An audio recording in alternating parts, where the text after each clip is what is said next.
So in the circuit shown, load current varies from 100 milliampere to 500 milliampere. अब यहां पर इस बार क्या है, लोड एलिमेंट वेरिएबल है. लास्ट क्वेश्चन में हमने देखा supply voltage was varying, this time this load is varying. Okay, just read the question.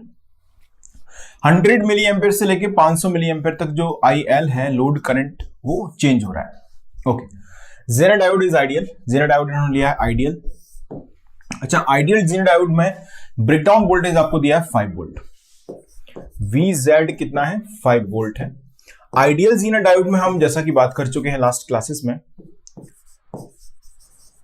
Knee current पर कोई डिपेंडेंसी नहीं है, यानी कि IZ मिनिमम जो होता है आइडियल जेनर डायोड के अंदर वो 0 होता है. यानी कि जेनर डायोड को ब्रेकडाउन में लेके आने के लिए there is no as such amount of current which we have required to flow. ऐसा कोई अमाउंट ऑफ करंट नहीं है जिसे हमें फ्लो कराना ही पड़ेगा. जैसे नी करंट, इसके लास्ट क्वेश्चन में क्या था, जो भी था 1 मिली एम्पेयर. आपने अगर 1 मिली एम्पेयर से कम करंट अगर दिया जेनर डायोड को तो वो सर्किट जो है ब्रेकडाउन में नहीं आ पाएगा. लेकिन इसमें नहीं है, इसमें आपने रिवर्स वाइज किया. वोल्टेज 6 वोल्ट अगर मेंटेन हो सकता है then it will be 5 volt जो भी है, then it will be in the breakdown. There is no dependency on the knee current. Okay, आपसे पूछा है calculate the value of RS. RS की वैल्यू हमें यहां पर कैलकुलेट करनी है. अब ये सर्किट ब्रेकडाउन में बना रहे उसके लिए जरूरी है कि यहां पर VZ ड्रॉप हो, यानी कि V0 यहां पर रेगुलेट रहे. उसके लिए जरूरी है कि जेनर डायोड क्या रहे, ब्रेकडाउन में रहे और यहां पर वोल्टेज प्लस माइनस VZ बना रहे.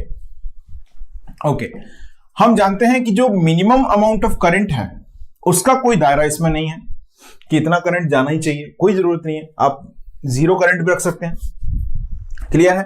कहने का मतलब यह है कि जो लोड की रेंज ऑफ करंट है 100 मिली एम्पेयर से 500 मिली एम्पेयर, ये जो रेंज ऑफ करंट है लोड की, इसके अलावा अगर कुछ करंट आता है सप्लाई से तो वो इसमें से आप फ्लो करा सकते हो.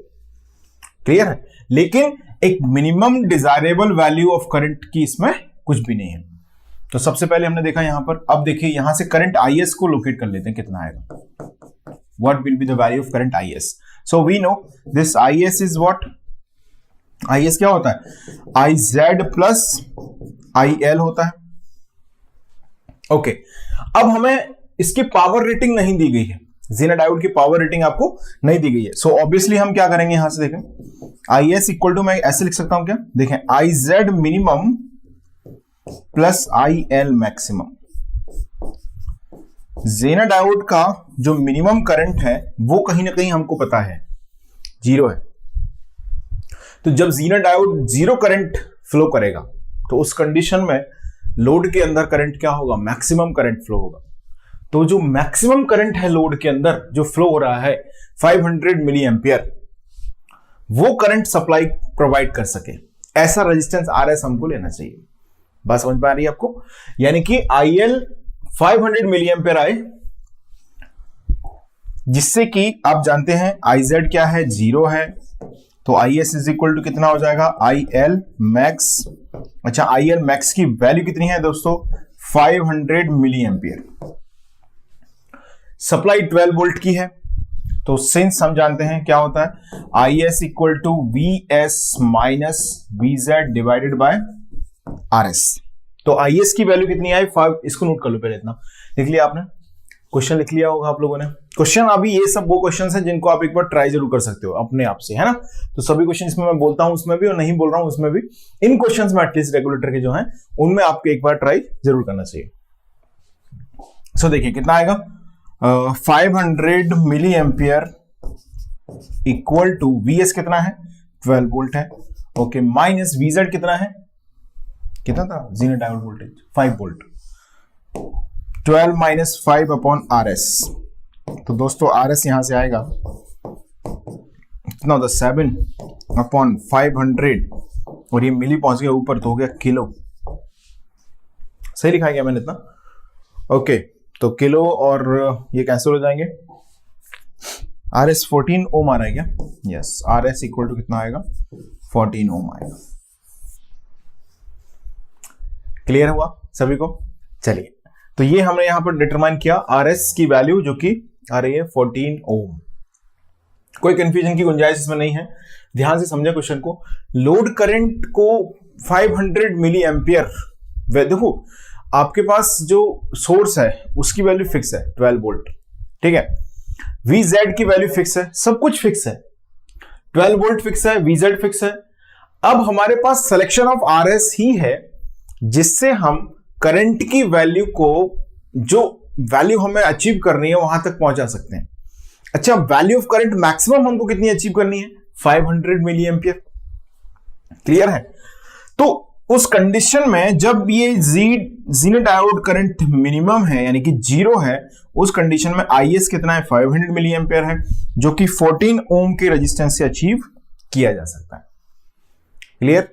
तो ये 500 मिली एम्पियर का जो करंट है वो यहां से फ्लो हो जाएगा। अब जैसे मान लीजिए लोड करंट आपसे, अब आपके दिमाग में आएगा सर ये ऐसा थोड़ी कि लोड करंट 500 मिली एम्पियर अकेला फ्लो करना है, 100 मिली एम्पियर भी तो है, बिल्कुल है। लेकिन समझना, अगर मेरा मन कर रहा है कि भाई ऐसा करते हैं ना, लोड को 100 मिली एम्पियर देते हैं, दे दो 100 मिली एम्पियर। अच्छा, यहां से कितना आ रहा है? यहां से तो हमने निकाल लिया ना कितना आ रहा है, 500 मिली एम्पियर। IS कितना आ रहा है? 500 मिली एम्पियर आ रहा है, ऐसे दौड़ता हुआ चला रहा है करंट। तो 400 मिली एम्पियर बचाने के लिए बैठे ना भाई साहब ज़ीनर डायोड जी, चला गया करंट। हमें क्या करना है? हमें रेगुलेशन को मेंटेन करना है ना, रेगुलेशन मेंटेन रहना चाहिए, यही चाहते हैं हम। तो जो आप 500 मिली एम्पियर, आपने बोला लोड करंट 500 मिली एम्पियर कर देते हैं, कर दो 500, तो क्या होगा? ज़ीनर डायोड को कुछ करंट नहीं मिलेगा, ज़ीनर डायोड को जरूरत भी नहीं, आइडियल है वो, तो पूरा 500 यहां से चला जाएगा। आपने बोला कि लोड करंट 400 करेंगे तो क्या होगा? अब समझ में आ रही है, रिलेट कर पा रहे हो कि नहीं? तो कंफ्यूजन तो नहीं है कि सर ये तो वो वाला सिचुएशन हो गया जिसमें लोड करंट 500 मिली एम्पियर चाहिए था तो RS 14 ओम ले लो। नहीं, RS 14 ओम हमने लिया है। अब इसमें आप not only 100 milliampere to 500, even less than 500 milliampere का कोई भी करंट आप मेंटेन इसमें कर सकते हैं। मान लीजिए आपने बोला कि ऐसा करते हैं, लोड करंट को जो है 10 मिली एम्पियर कर देते हैं, कर दो 10 मिली एम्पियर, ठीक है। यहां से कितना चला आ रहा है? 500 milliampere, 10 milliampere load को मिल गया, 490 इसको मिल गया। देखो इसी क्वेश्चन को मैं थोड़ा सा टफ कर सकता था, अभी मैं नहीं कर रहा हूं इसको समझने के लिए, अब एग्जाम में हो सकता है आपको पावर रेटिंग दे दूं मैं ज़ीनर डायोड की, कि भाई साहब ऐसा नहीं कर सकते कि आप कुछ भी करंट फ्लो कर दो, 490 मिली एम्पियर फ्लो कर दिया।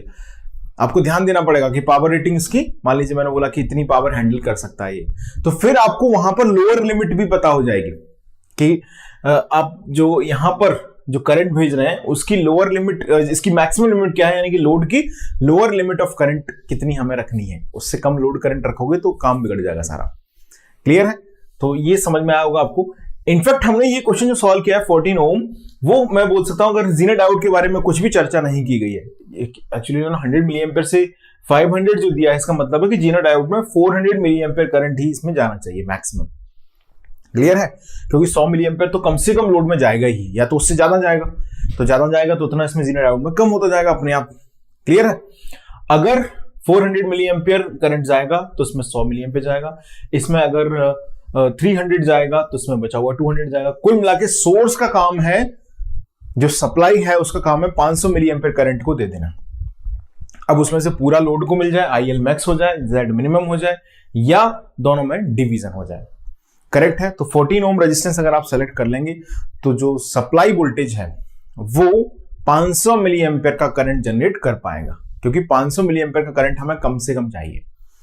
ओके, 500 मिली एम्पियर से ज्यादा का करंट, आपके दिमाग में ज्यादा करंट क्यों नहीं ले सकते, कंसीडर करोगे, फिर वहां पर आप इसको मेंटेन कैसे करोगे 100 टू 500 की रेंज को, 500 कैसे अचीव करोगे, क्लियर सभी कोई क्वेश्चन। तो काफी कुछ डिस्कशन मैंने इसमें कर दिया। पावर रेटिंग भी अगर इसमें गिवन होगा तो क्वेश्चन थोड़ा सा और अच्छा बनाया जा सकता है इसी क्वेश्चन में। Let's see the next question here.